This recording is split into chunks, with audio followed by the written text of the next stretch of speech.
What if I told you that Mozart, Einstein, and Leonardo da Vinci weren't born geniuses? What if their extraordinary abilities came from a process that anyone could follow? Throughout history, we've worshipped masters as if they possessed supernatural gifts. But the truth is far more empowering. They followed a predictable path that's available to you right now. Today, we're exploring Mastery by Robert Greene, a book that decodes the hidden pathway to excellence that all masters have walked. This isn't about talent or luck. It's about understanding the timeless process that transforms ordinary people into extraordinary masters of their craft. If you've ever felt called to something greater, if you sense untapped potential within yourself, or if you simply refuse to settle for mediocrity, the next hour will reveal the exact steps to achieve mastery in any field you choose. Prepare to discover your life's task and the proven path to exceptional achievement. Part 1. Discovering your task. Every master began with a profound connection to their field. As children,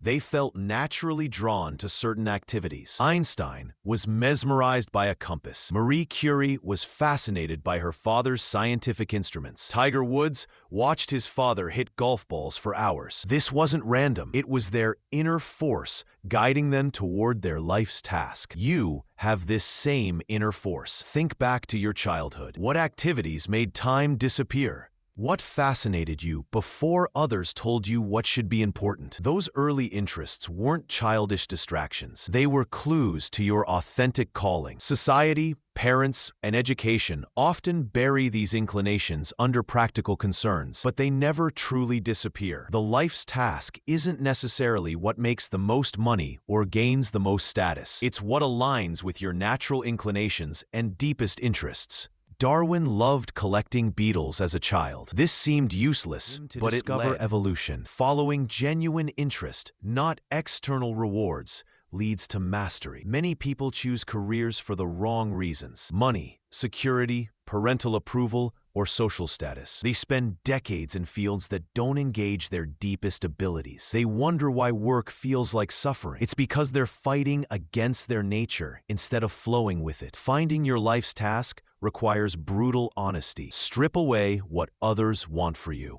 Ignore what seems prestigious or profitable. What would you do if resources were unlimited? What problems fascinate you? What activities energize rather than drain you? The answers point toward your authentic path. Sometimes the life's task isn't obvious. It might combine unexpected elements. Steve Jobs combined calligraphy, technology, and Zen philosophy. This weird combination created Apple. Your unique mix of interests, however strange, might be exactly what the world needs. Don't dismiss interests because they fit together. Part 2. The apprenticeship phase. After discovering your life's task comes the apprenticeship phase. This is where romantic notions meet reality. You must submit to learning, often starting at the bottom, absorbing everything possible. Modern culture resists apprenticeship. We want to be masters immediately, but every master spent years as an apprentice. The apprenticeship isn't about the credential or the title. It's about skill acquisition. You're literally rewiring your brain,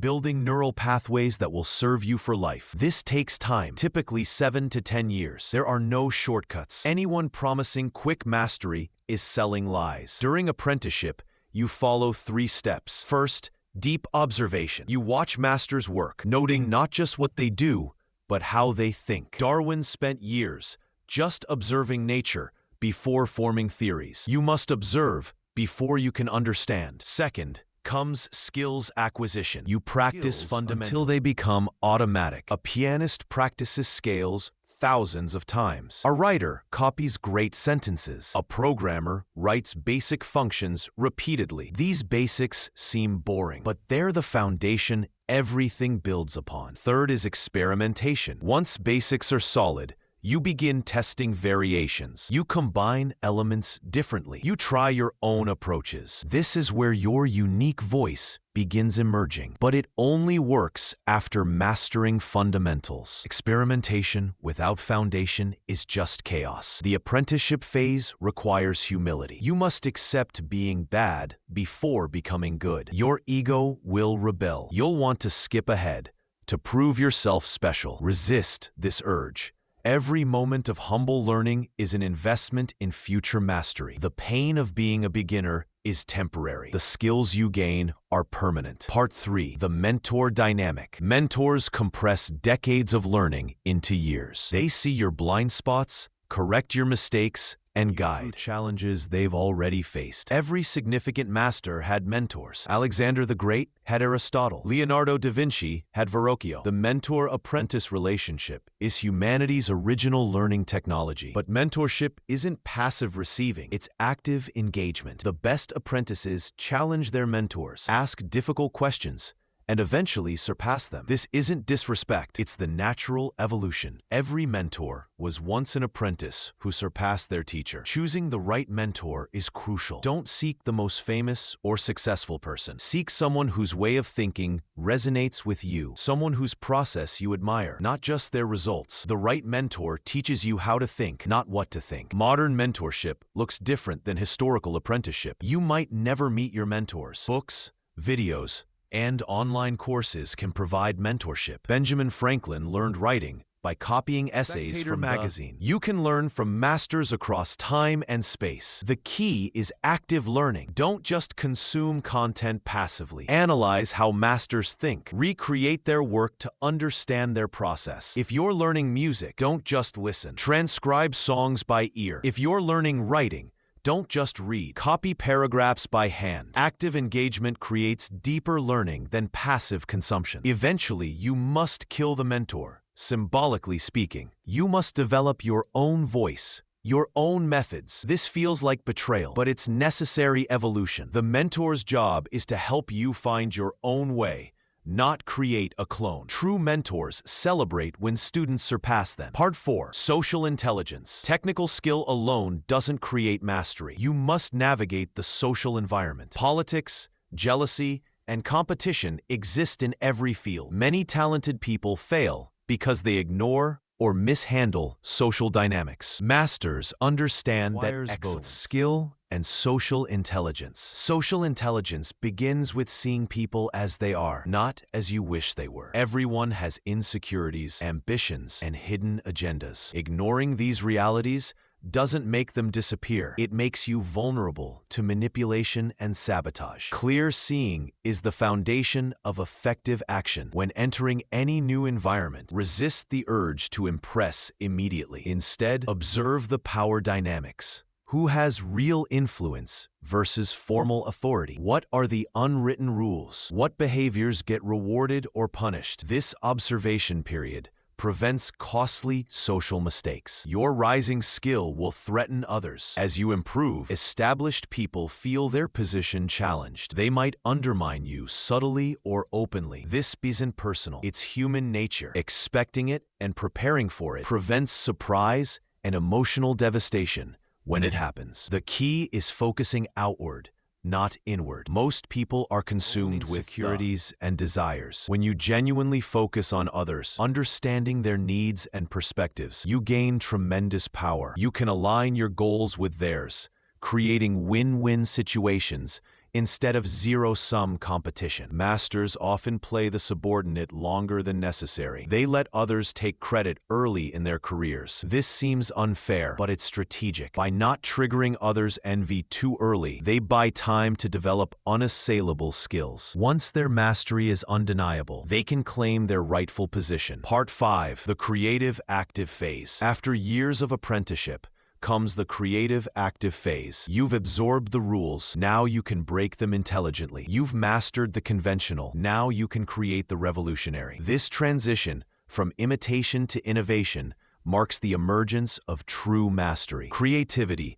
isn't random inspiration. Came after 10 years studying physics. His revolution was only possible because he thoroughly understood what he was revolutionizing. Creativity without foundation is just ignorance. The creative process follows patterns. First comes immersion. You saturate yourself with your field, learning everything possible. Then comes tension. You push against the boundaries of current knowledge, feeling the frustration of unsolved problems. Then comes breakthrough, often when you're not actively trying. Mozart's supposed effortless creativity was actually intense mental work. He composed constantly in his head, testing and refining ideas before writing them down. What looked like spontaneous genius was actually the visible tip of massive mental effort. Was ridiculed for suggesting doctors wash their hands. Every creative master faces this resistance. Expecting it reduces its emotional impact. To enhance creativity, combine unexpected fields. Darwin combined biology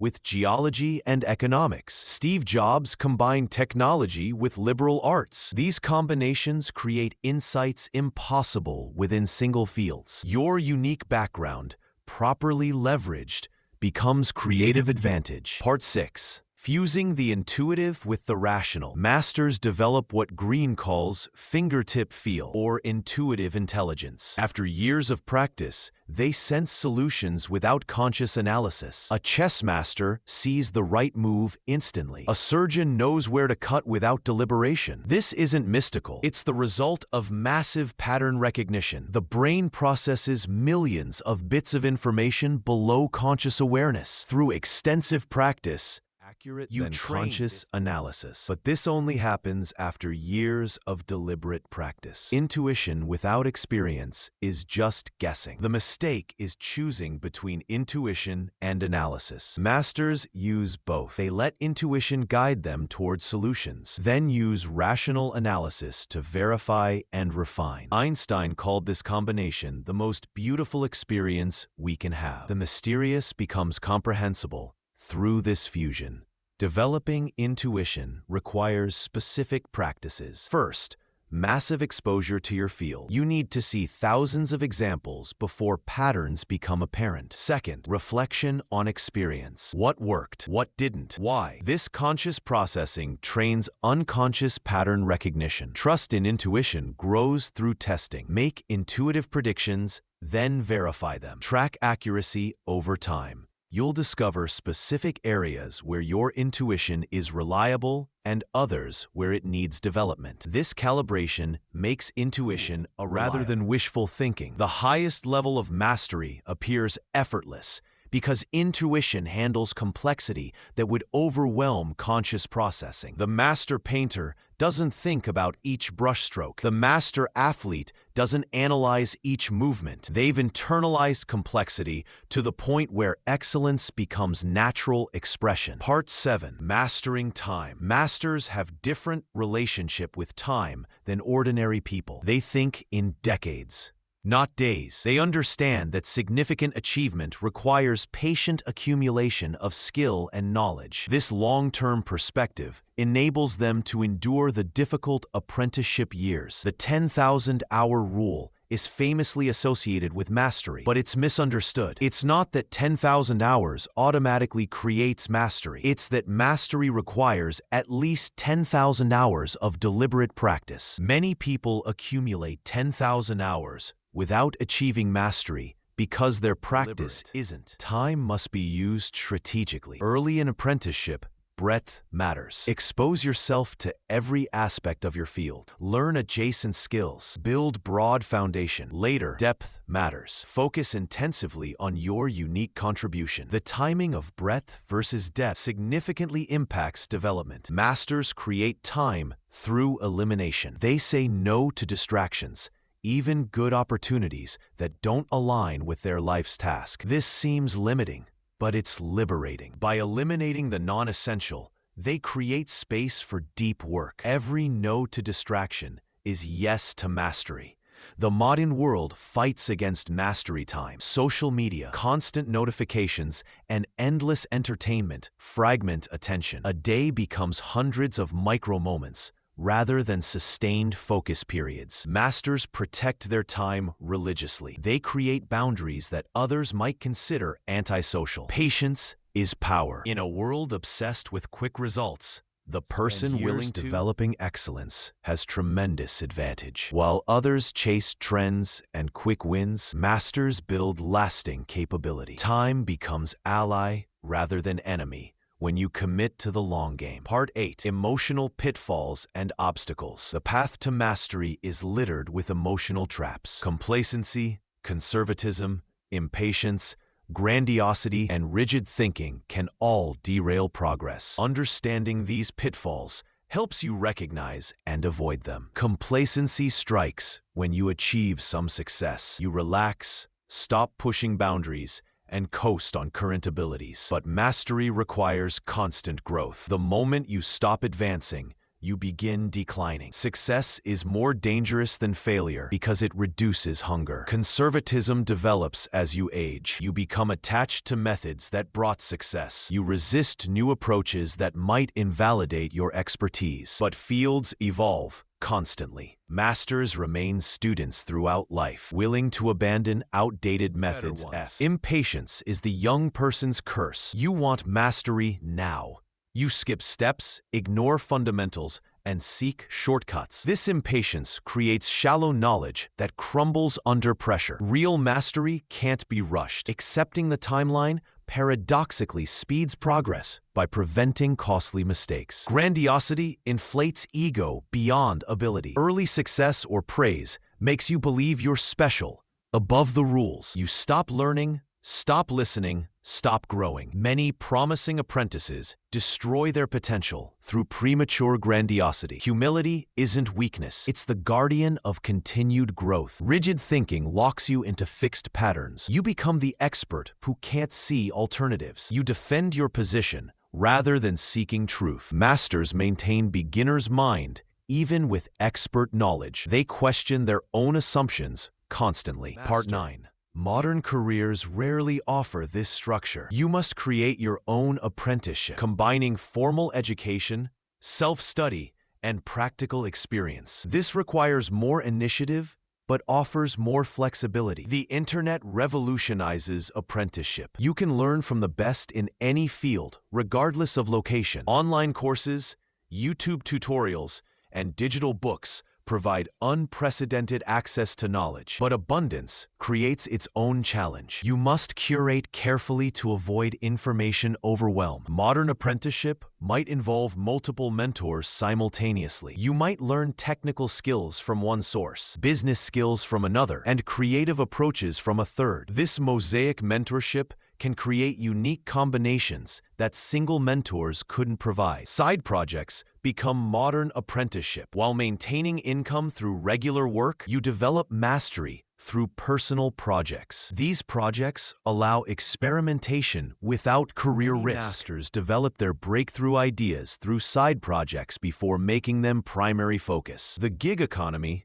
despite its challenges, offers apprenticeship opportunities. Freelancing exposes you to varied problems and clients. Each project becomes a mini apprenticeship. You learn faster through diversity of experience than through single employer repetition. Document your apprenticeship journey. Blog, video, or podcast about what you're learning. This forces clarity of understanding and creates portfolio demonstrating growth. Public learning accelerates come from connecting disparate fields. Study broadly before focusing deeply. Your unique combination of interests might reveal patterns invisible to specialists. Practice thinking in opposites. For every principle you learn, explore its opposite. This dialectical thinking reveals hidden assumptions and creates more complete understanding. Masters hold contradictory ideas simultaneously without anxiety. Develop visual thinking alongside verbal thinking. Many breakthroughs come through visual imagination. Einstein visualized riding on light beams. Tesla visualized inventions in complete detail before building them.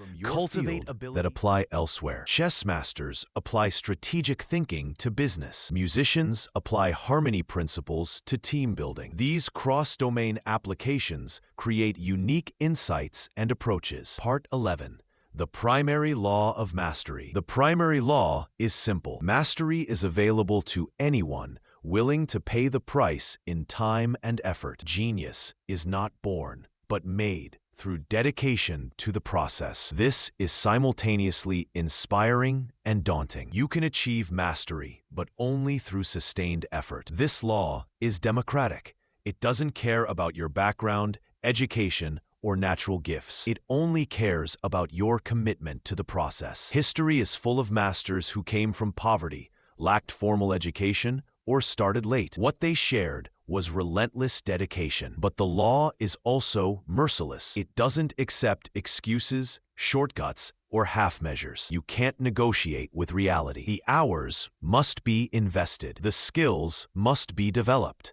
The knowledge absorbed. There's no way around. Only through. Understanding this law is liberating. You stop waiting for inspiration or talent to save you. You stop comparing yourself to others' supposed gifts. You focus on what you control, showing up, practicing deliberately, and accumulating experience. The rest takes care of itself. The law explains why so few achieve mastery, despite its availability. Most people aren't willing to pay the price. They want the result without the process. They quit when it gets difficult, boring, or uncertain. The masters are simply those who continued when others stopped. Part 12. Contemporary Masters. Greene studies contemporary masters to show the path isn't just historical. Modern masters face unique challenges but follow the same essential process. Their stories prove mastery remains achievable despite technological disruption and social change. Santiago Calatrava combined engineering with architecture, creating structures that seemed to defy physics. Apprenticeship involved studying both fields deeply, then finding synthesis others missed. His bridges and buildings are functional art, proving technical and aesthetic mastery can unite. Temple Grandin's autism,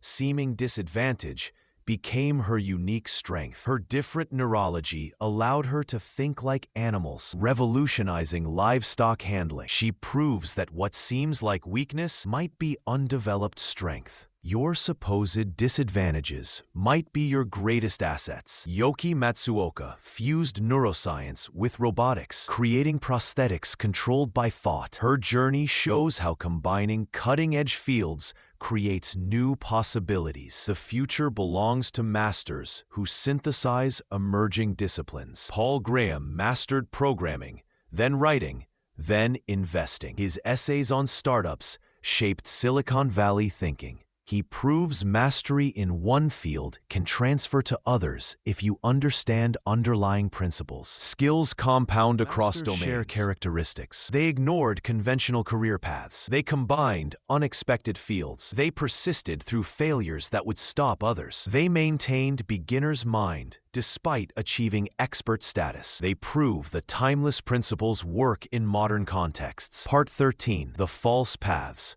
Not all who seek mastery find it. Many follow false paths that seem promising but lead nowhere.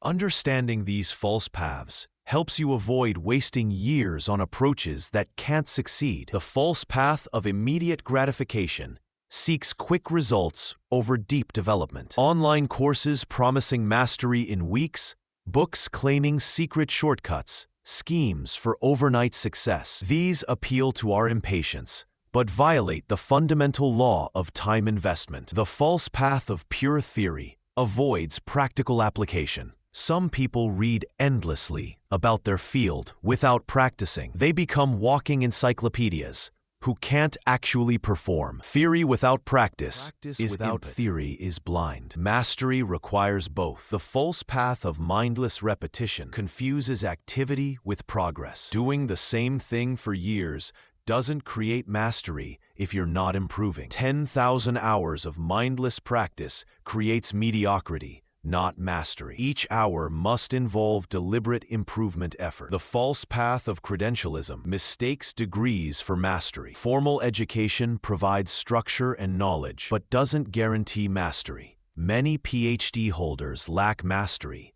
while many masters lack formal credentials. The paper matters less than the capability. The false path of isolation ignores social reality. Some pursue mastery as escape from human interaction, but mastery requires engaging with others, learning from mentors. Discipline. You must innovate while respecting fundamentals. This balance between revolution and tradition defines creative mastery. First, identify the conventions in your field. What does everyone do the same way? What assumptions go unquestioned? These conventions are your raw material for innovation. You can't break rules creatively until you understand why they exist. Create constraints to enhance creativity. Unlimited options paralyze. Artificial limitations force innovative solutions. Beethoven's deafness forced him to compose in his mind. Twitter's character limit created new writing style. Constraints aren't obstacles, they're creative catalysts. Combine personal experience with field knowledge. Your unique life provides perspectives others lack. Einstein's experience in the patent office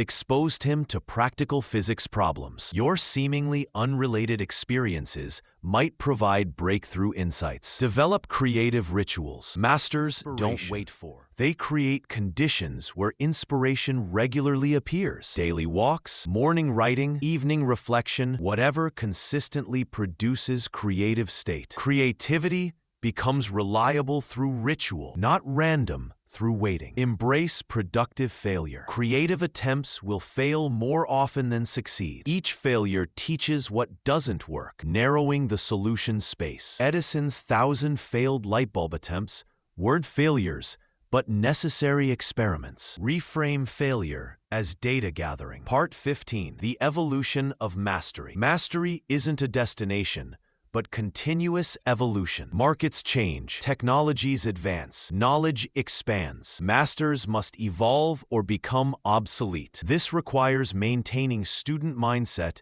despite teacher status. The evolution follows predictable stages. Early mastery involves perfecting existing paradigms. You become best at current approaches. Middle mastery involves extending paradigms, pushing boundaries of what's possible with frameworks.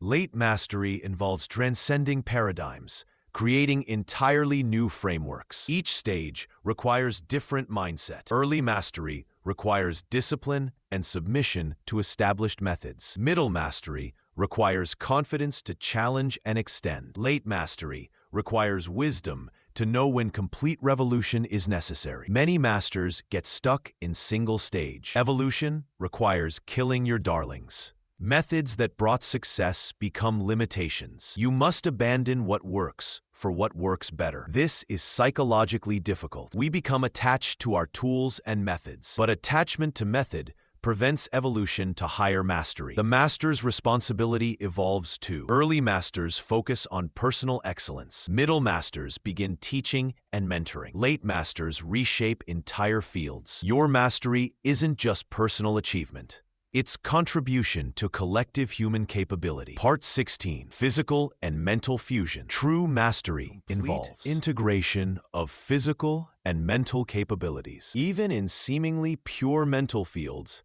the body matters. Even in physical fields, the mind dominates. Masters understand this unity and train accordingly. Physical health directly impacts mental performance. Exercise increases brain-derived neurotrophic factor, literally growing new neurons. Sleep consolidates learning and enables creative insights. Nutrition affects cognitive function. Masters treat their bodies as instruments of mastery, not separate from it. Mental training enhances physical performance. Visualization improves athletic performance measurably. Meditation increases pain tolerance and focus. Cognitive strategies affect physical endurance. The mind-body separation is false. They're one system, requiring integrated development. The fusion appears in master performance. Watch a master craftsman work. Their hands know what to do without conscious thought. Their body wisdom exceeds verbal knowledge. This isn't but mindful, conscious and unconscious in perfect harmony. Develop this fusion through integrated practice. Don't separate thinking from doing. Reflect while acting. Act while reflecting. Let physical practice inform mental understanding. Let mental clarity guide physical refinement. This integration accelerates progress beyond separated training. Part 17. The dark side of mastery. Mastery has shadow aspects